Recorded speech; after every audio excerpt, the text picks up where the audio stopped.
Hi folks, morning. Welcome to what I'd like to refer to as Saturday morning cartoons.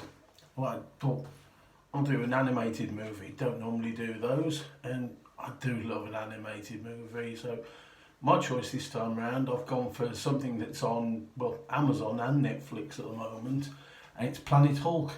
2010, obviously Marvel's Hulk, but it's made by Lionsgate. They had an agreement with them at the time they were doing the movies, and it's really good.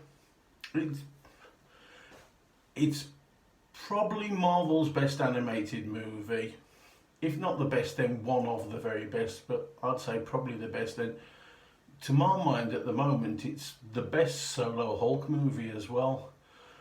Obviously, it's been used in probably the best depiction of him so far on screen, which was Thor's Ragnarok. Well, that takes heavily from this movie, heavily taking, including having Korg and Meek as characters. It's really fun.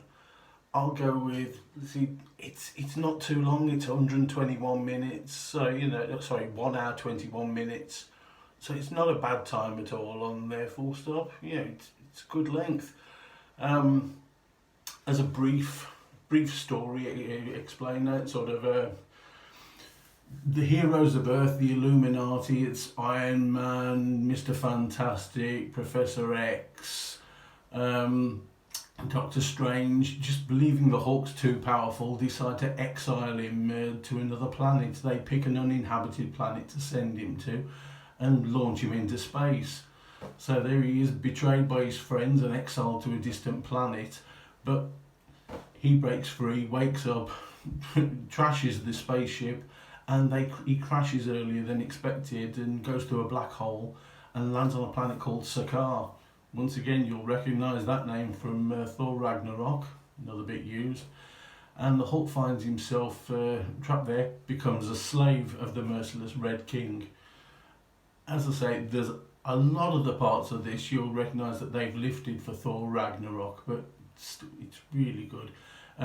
Forced to fight as a gladiator in the great arena, he becomes a reluctant figurehead for the planet's oppressed people, but will he choose to help free that world or become its destroyer?